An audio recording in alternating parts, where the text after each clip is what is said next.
ನಮಸ್ಕಾರ ಎಲ್ರಿಗೂ, welcome back to my channel Mane Kai ರುಚಿ.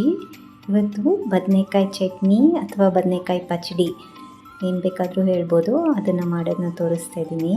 ಈಗ ಒಂದು 3-4 ಚಮಚ ಎಣ್ಣೆನ ಕಾಯಕ್ಕೆ ಇಟ್ಕೊಂಡು ಅದಕ್ಕೆ 2 ಚಮಚ ಜೀರಿಗೆ, ಸ್ವಲ್ಪ ಕರಿಬೇವಿನ ಸೊಪ್ಪು, 7-8 ಬೆಳ್ಳುಳ್ಳಿ ಹೆಸಳನ್ನು ಹಾಕಿ ಫ್ರೈ ಮಾಡ್ತಾಯಿದ್ದೀನಿ.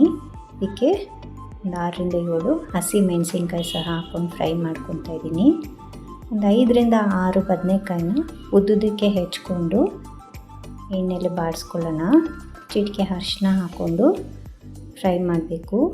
ಇಲ್ಲಿ 2 ಟೊಮೆಟೊನ ಹಾಕಿದ್ದೀನಿ, ಸ್ವಲ್ಪ ಕೊತ್ತಂಬರಿ ಸೊಪ್ಪು, ರುಚಿಗೆ ಎಷ್ಟು ಬೇಕೋ ಅಷ್ಟು ಉಪ್ಪನ್ನು ಹಾಕಿ ಈ ಬದನೆಕಾಯಿ ಎಲ್ಲ ಚೆನ್ನಾಗಿ ಸಾಫ್ಟ್ ಆಗೋ ಹಾಗೆ ಫ್ರೈ ಮಾಡಬೇಕು. ಒಂದು 5 ನಿಮಿಷ ಮುಚ್ಚಿ ಬೇಯಿಸ್ಬಿಡೋಣ. ಈಗ ಇದಾಗಿದೆ ನೋಡಿ, ಬದನೆಕಾಯಿ ಎಲ್ಲ ಚೆನ್ನಾಗಿ ಸಾಫ್ಟ್ ಆಗಿದೆ.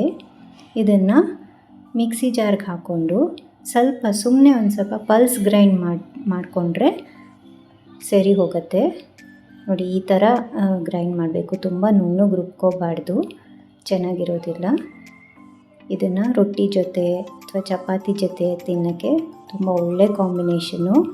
ಇದು ಮೊದಲೆಲ್ಲ ಸುಟ್ಟು ಅದನ್ನ ಕೈಯಲ್ಲಿ ಮ್ಯಾಶ್ ಮಾಡಿ ಎಲ್ಲ ಮಾಡ್ತಾಯಿದ್ರು. ನಾನು ಈ ಥರ ಮಾಡಿ ನೋಡಿದಾಗ ಚೆನ್ನಾಗಿ ಬಂತು, ಹಾಗಾಗಿ ನಿಮ್ಮ ಜೊತೆ ಶೇರ್ ಮಾಡೋಣ ಅಂತ ಮಾಡ್ಕೊಂಡಿದ್ದೀನಿ. ಹೇಗೆ ಬಂತು ಅಂತ ಖಂಡಿತ ಕಮೆಂಟ್ ಸೆಕ್ಷನಲ್ಲಿ ತಿಳಿಸಿ. Thank you so much for watching. ಈ ವಿಡಿಯೋ ನಿಮ್ಗೆ ಇಷ್ಟ ಆಗಿದ್ದಲ್ಲಿ please like, share and subscribe the channel.